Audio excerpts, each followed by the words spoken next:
wada madooba hadumaan kulaban yahay dadku malama yeeshee ma adduunyada lagu wada madooba hadumaan kulaban yahay dadku malama yeeshee midigtuba miciin male hadday bidixdu maqan tahay walaba mataano hawsha maamulaaye midigtuba miciin male hadday bidixdu maqan tahay walaba mataano hawsha maamulaaye muruqiina maalo dhulka mira ku beero muruqiina maalo dhulka mira ku beero macdanta dahabka muujiya wanaaga muujiya wanaaga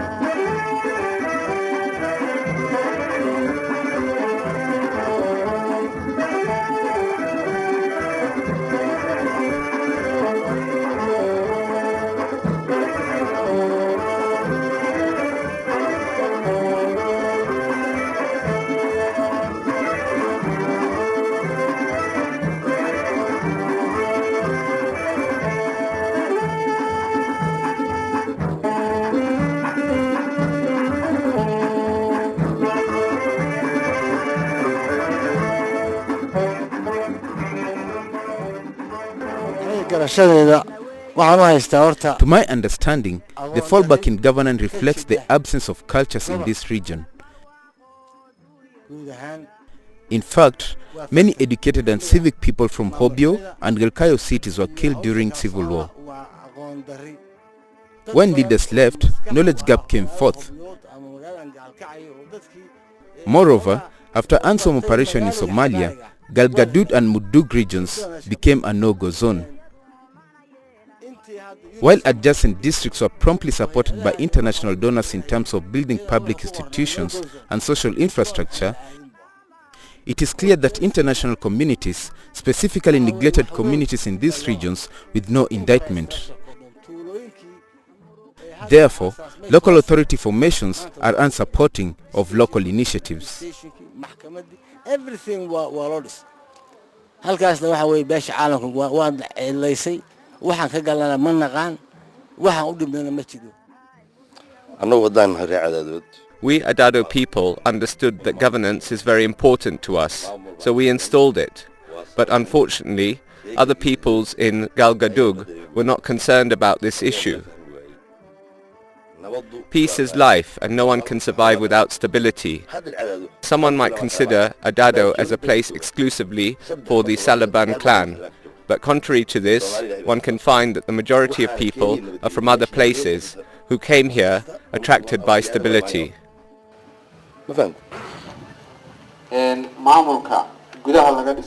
In my view, the obstacles of progress in these local administrations came from two sources.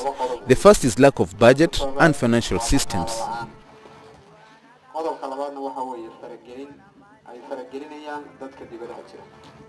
The second is disturbance from Somalis in the diaspora who meddle in local politics and external affairs.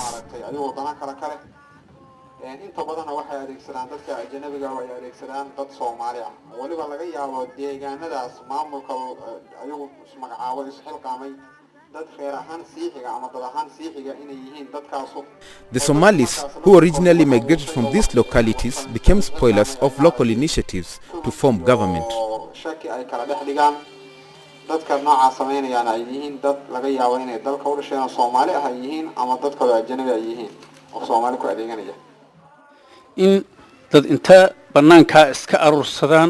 Like albatrosses, Somali wanderers, migrants or criminal warlords gather abroad in places and then usurp themselves as Somali summiteers in conferences for determining the future.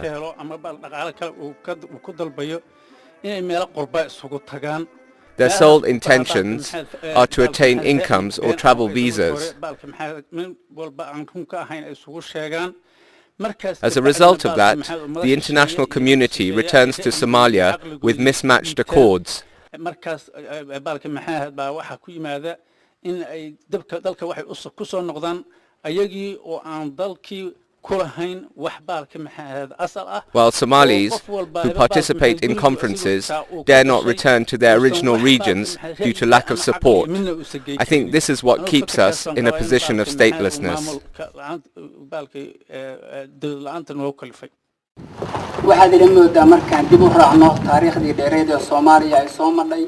When looking back to recent stories of making administrations in Somalia, whether local or imported ones, history tells that administration from local initiatives functioned well as those of Somaliland and Puntland.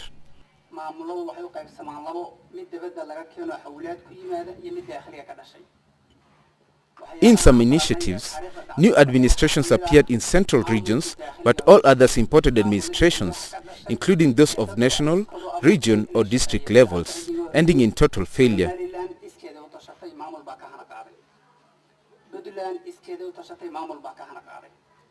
Referring to the past practical experiences, the mistakes have two elements.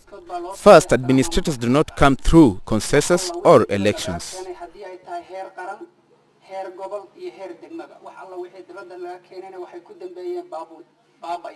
And secondly, the central government appoints regional authorities who are sent without getting any material and task force support. While they lack local ground support, these are the reasons that jeopardize the functions of imported administrations.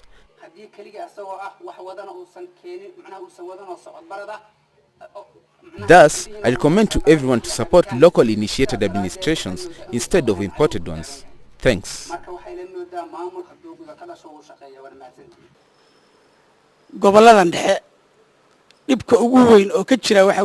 The big problem in the central region is that people have a lack of awareness of what government and administration is. There is a misunderstanding of state law and benefits. People lack a sense of nationhood. Otherwise they would have understood the price of the rule of law, justice and development.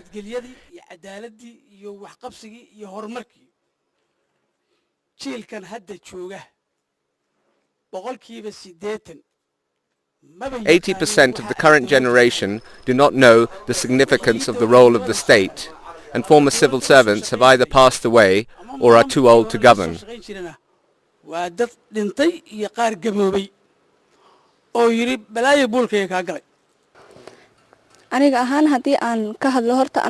I speak for the people below 5 years, we do not know what government is. When people talk about state systems, we ask ourselves what government means. And luckily, we haven't got any adults to teach us concepts of state and its benefits. In other words, a child is sent to an education center where he learns right and wrong. Some Somali children stay at home where they are taught to fire and disarm guns. Actually, youngsters can learn good things, but they lack education chances. Therefore, I recommend you provide us with learning opportunities and civic education. Yes, it is true that Somalia cannot be proud of its educational record, but in my viewpoint, the basic problem of the people is not lack of knowledge, but is a lack of national pride and loyalty. For clarification, in 1943, the 13 founders of the Somali Youth League, who led the liberation movement, had no higher education. And now Somali has thousands of graduates with higher education, thousands of experienced people in the diaspora and business people. How did we become an independent state when we had low education? And why can't we be free now while we have an abundance of scholars? The reality shows that when Somalis were less educated, the majority had national loyalty and avoided clanism. Today, while Somalis have higher education and wealthy people, we are divided into clan divisions. And this is what prevents Somalia from being a nation state. This is what I see as being the obstacles for Somalia. World states do not want Somalia to have a real state. Every member of the world except a few don't want Somalia to have a real state. I believe that some world leaders that hold meetings in places like Djibouti, Nairobi and elsewhere have no sincerity for doing things, but extend confusion and problems through aid agencies. Therefore, I believe that there will not be a Somalia state unless the foreign hands keep off.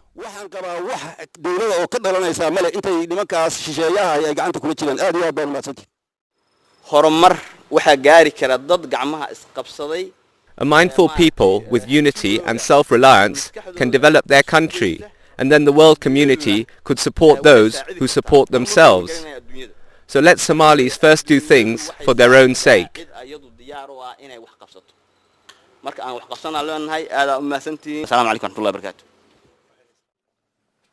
waddanka waxa uu la kicilaya waxa nimanka aadileedihiin. The reason that the country remains underdeveloped is that authoritative roles are seized by social organizations. We are a small district in Dusamareb, hosting about 100 NGOs. sababtoo ah If effective administrations came into being, are 100 NGOs really necessary? boqolaal NGO waa noo joogto dawladda ay dhisantay NGO ma jiraya waa maya. The answer is no. Whether you believe it or not, it is we Somalis who oppose government existence, not the external actors. xukunka waxaa hortaagan dibadda annaga iska hortaagan. People would not fail to manage their own affairs if there was no external intervention. When traditional elders reach decisions, faction leaders, either warlords or sheikhs, reject them.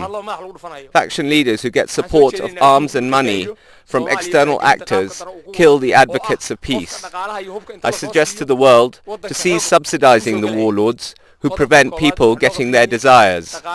When there are no armed factions, people in the region should create their own authority and punish criminals. waxaan u malaynayaa gacan qarsan ayaa jirta oon doonaynin dalkani inuu I think that there are hidden agendas which disable this country from restoring its own statehood, because I feel that international communities do not help us by way of recovering. inaysan adduunyadu sidii aan uga baahnayn inay noo garab istaagaan ama noo support karayaan aysan noo support karayn. waxaan arkayaa Sometimes I see Somalis opposing each other and living in separation. waxaan arkayaa ayagoo laba nooc u shaqaynaya adduunyadii oo In this situation, international communities treats both groups in the same way. Then, isn't there international problem to reaching solutions? oo adduunyadu ay naga hakratay inaan soo ceshano sharafteennii iyo qarannimadeennii. faragelinta shisheeye inay jirto waa ku raacsanahay. I agree that external interventions exist, but firstly I blame the Somali leaders who prepare the basic reasons for intervention. leeyihiin oo ayagu ay sababayaan faragelintaas. tusaalana waxaan ugu filan meesha aan joogno. Let's take a clear example. In the last 7 years, I have been coming to this region and there have been no changes. There have been no external interventions, no Americans or Ethiopians here. So who do you blame for this backwardness of your region?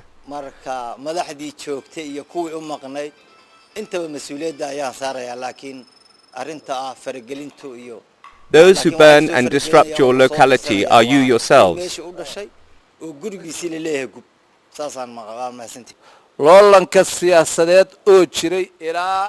Since the colonial times, there have been external political rivals who cause conflict of interest. And we remember the disagreement between American and Italian forces during UNSOM. Those who were fighting over Somalia then controlled the relief operations.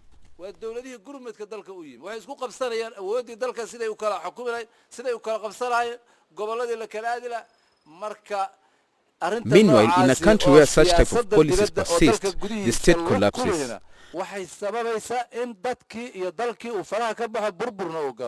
Until the international community works out these mismatched missions, Somali's insecurity will prevail.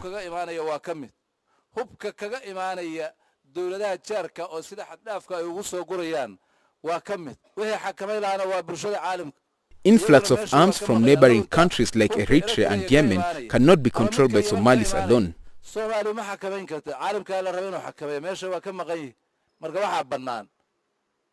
The international community should not abandon this role. A secure Somalia is in the interest of regional and international security.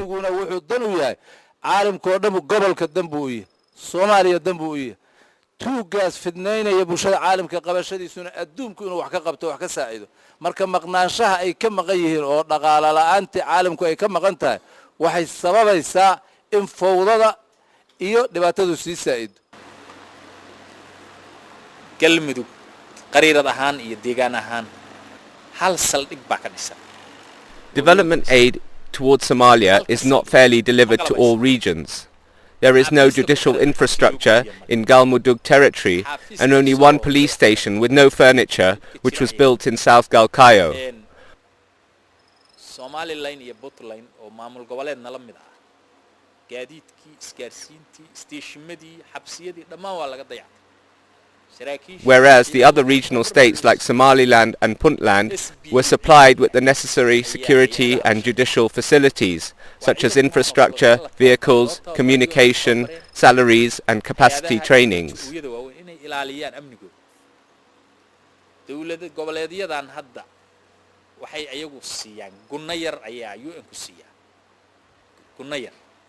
We in the Galmudug administration do not receive such privileges, though many NGOs operate safely in our administrative territory.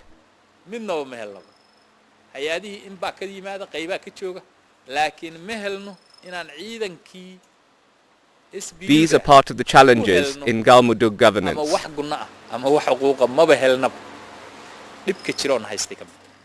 dadka Galmudug jooga waxaan moodaa wax banaanka inay goobahayaan. Galmudug people look for foreign aid. They don't entrust their local resources.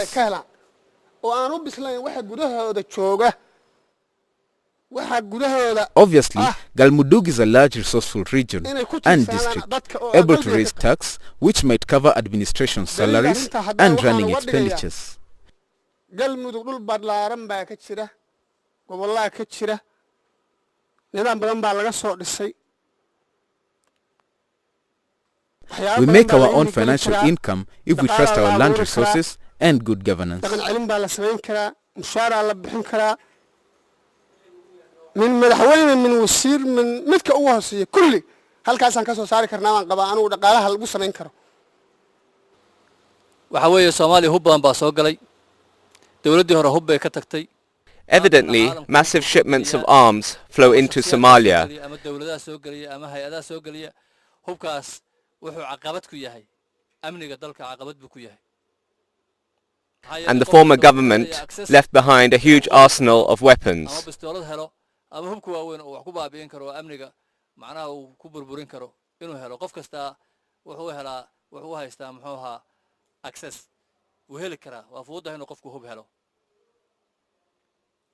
Now world nations and private entities pour in new arms shipments. These arms become an obstacle to the country's stability because it facilitates youth groups without opportunities to make money from the arms. This upsets state security. oo muxuu ahaa dadkii dhalinyarta ahaa aysan haysan fursado shaqo aysan haysan fursado waxbarasho oo alternative kale oo muxuu ahaa qofkii uu ku shaqeysto aysan haysan and the only alternative uu haysta ay tahay inuu qori qaato ama checkpoint fariisto ama muxuu ahaa meelaha ganacsiga uu waardiye ka noqdo ama uu muxuu ahaa uu qorigii uu arko inuu yahay muxuu ahaa habka kaliya uu wax ku raadsan karo ama badda uu aado oo hadda waa la socotiin waayadan dambe waxaa aad u xoogaystay muxuu ahaa waxa la yiraahdo piracy ama burcadbeed. hal ogaada habaarka iyo ducada labaduba waa kacan. You people, be aware that both evil and good prayers exist. waana idii kala macnaynay dalkan caalanka marka la saaray waa loo duceeyay. This country prayed for good during Independence Day, and when the state collapsed, we prayed for evil. Why? To explain further, in civil war time, an artillery mortar smashed a family of more than 10 members. Only a small girl survived from them. Is there an evil prayer greater than that?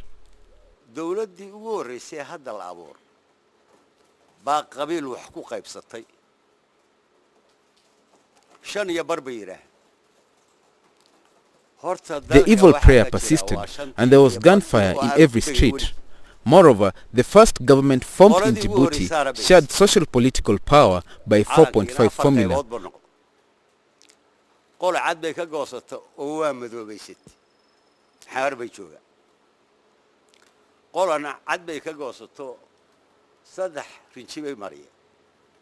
And this country's security will not be settled due to this clanism.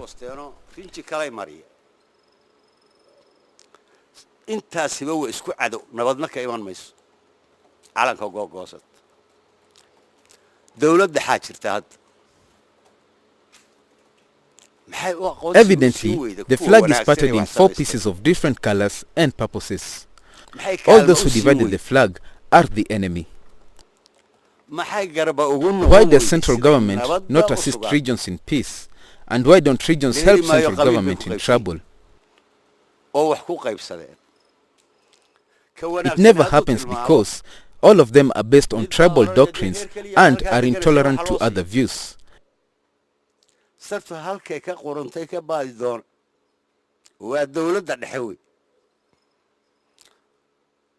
Look, the conflict will escalate if the state doctrines are based on clanism. waxaan hadalkaygu soo gabagabeynayaa rag badan baa jooga qabiilka oo baxa maahan khilaafku ma dhamaanayo waa in qabiil la waaya الرحمن الرحيم وصلى الله على سيدنا محمد وعلى آله وصحبه أجمعين أنا waxaan qabaa I believe that instability in Somalia, whether at the national or regional level, reflects clanism.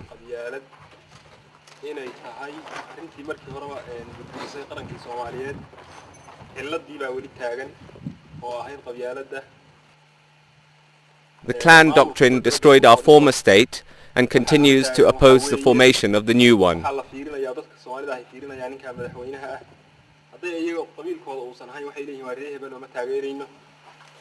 marka anigu waxaan u arkaa waxa kaliya oo ummadda Soomaaliyeed caqabada ku ah oo wax la qabsan weeyday.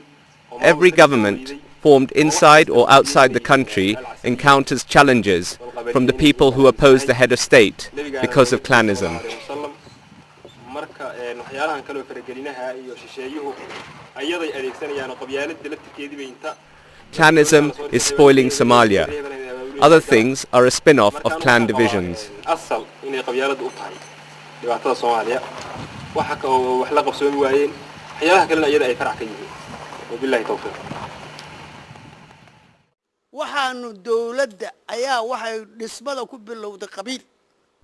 The Galmudug administration was built on clan context. Cabinets came from positions in clan selection without prior criteria. Can clan-based institutions stand for the state at all? From everyday evidence, state cabinets unevenly grant special provisions to certain clans' constituencies, while others have none.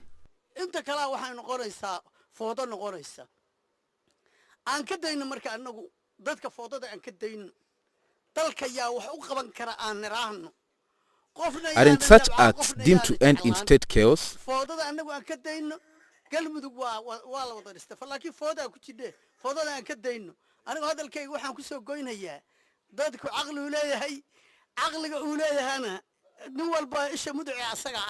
Let us stop this reliance on nepotic groups in state administration and honestly nourish wide political participation and trust.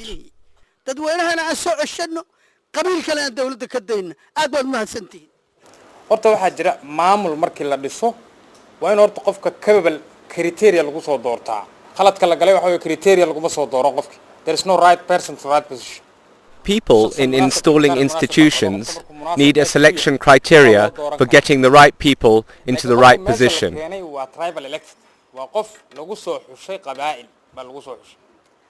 But this does not happen in the new administration. Instead of that, clansmen select ignorant and arrogant bosses as a result of ambition. Later, he acts all-powerful. He abuses power and plunders public wealth.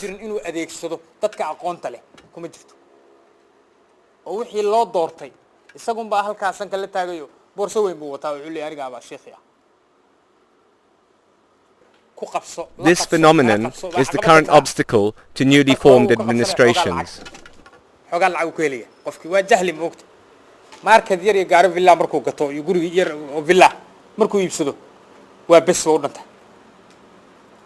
waa ka qabso xogaa buu ka qabsaday markii la qabso wuxuu la qabsanaya shaqadii buu la qabsanaya iyo hanaankii directorka ka sareeyay uu shaqeynayay markaas uu hadhow ku qabso wuxuu ku qabsanaya jagadiisa kaas director waa inta caqabadaha jira waa maasad I believe that the biggest problem and paramount challenges are the clan representatives assigned to the assembly and cabinet members. These ignore the role of qualified personnel and young educators in the region. The relevance of who can lead the state from the grassroots was ignored. Rural elders and ambition hunters forcibly occupied positions of leadership and decision making.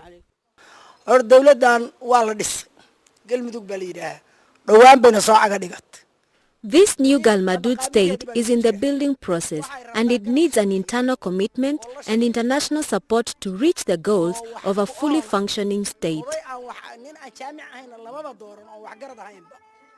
Those who were assigned to make up institutions are experienced elders and civil servants, and we women and youth groups are obliged to build states programs. Instead, we idly criticize them. This young state will succeed with local support, so locals should be optimistic.